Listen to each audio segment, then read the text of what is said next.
completely off the course or out of the line that I wanted to ski. And skiers fight centrifugal force at every turn, and gravity is pulling them down the hill. Here, a skier is pulled to the outside of the turn and depends on his leg strength to keep him on line. They face these G-forces in every turn, and when you see a skier going wide of his line, you can tell he's not where he wants to be, and he's losing time. It's inevitable that centrifugal force will win, and you'll end up outside of the right line. Here, you have to make a decision. You get it back all at once, or a little bit at a time. It may sound funny in a race that's decided by hundredths of a second, but you've got to be patient. Here, the racer is wide of the top blue gate. He's wide in the red, but he doesn't panic. He gets a little bit back by the blue, and he's back on track by the red. And when you talk about mistakes on line, each racer today will make one or two, but the winner won't make any. Norway's Kjetil-André Aamodt, the world's top junior skier 2 years ago, is currently our leader.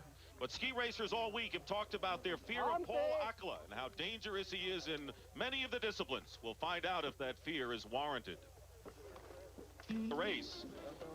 And with the poor visibility and soft snow, a lower start was called for. Meanwhile, on the course right now, World Cup overall leader Paul Akela of Switzerland. He finished line trying to get into medal contention, but he won't make it. He is in 5th place, nearly a second and a half behind, actually more than a second and a half behind.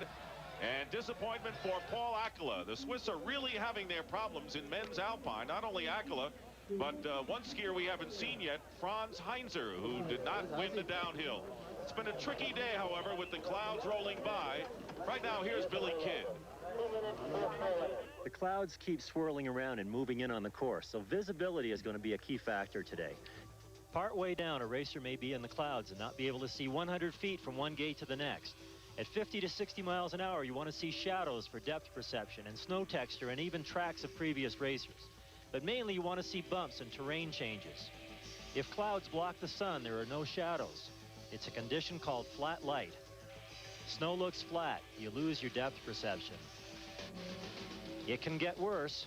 In a snowstorm or in the clouds, everything looks white. It's like skiing in a glass of milk. You can just barely see the gates. Worst of all is a whiteout. It's like you're skiing in a bowl of whipped cream. You can feel beaten by the weather.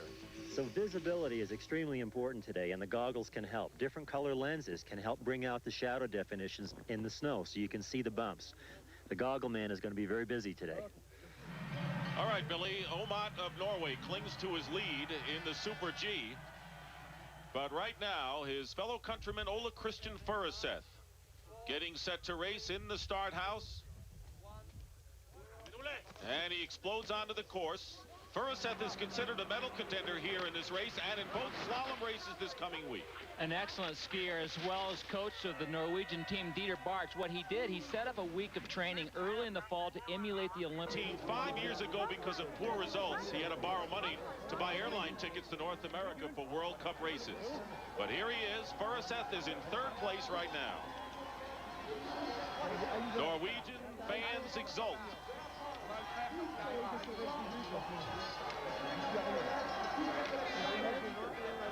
And you can't say that the Swiss skiers don't have their fan support here either. And the man who could give it to them would be Franz Heinzer, the favorite in the Olympic downhill a week ago, wound up 6th. This is his last chance, Andy, to win a medal here at Val d'Isère. Well, what the Swiss press are starting to call Val d'Isère is Val Misery, because the Swiss are skiing so poorly here. Expectations obviously very high. The only success they've seen is Steve Loker's bronze medal in the combined. So the pressure is really on these skiers. Let's see where Heinzer stands in the first intermediate time. Almost makes you go too straight sometimes. You think that you can cut it off, but you really can't. You must remember, you must come from behind. Carry the speed. He was 0.3 of a second behind on the first intermediate, and he's lost 0.4 here. He's very straight there. He's going to go off the course, and he just did that as well. The momentum took him off the course. He was getting overconfident with the tight line. Another big disappointment for Franz Heinzer in the Olympics.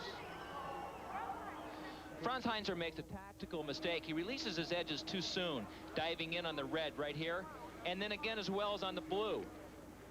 Now his momentum is going off the course. You can see it in this direction. Had he come from behind, he would have been set up to make the red. Therefore, he goes off the course and misses the next gate. Still having his best year ever, dominating the downhill, but the 1992 Olympics will not be a highlight for Franz Heinzer this season. And the question is, will Frank Picard successfully defend his Olympic gold medal in the Super G? We'll find out soon. It's been a giant legacy he's trying to follow. Here's Hank. Jean-Claude, has been a great Olympics so far, especially for France here at the men's Alpine. Yeah, I think very well so far. As you said, we aren't through with it.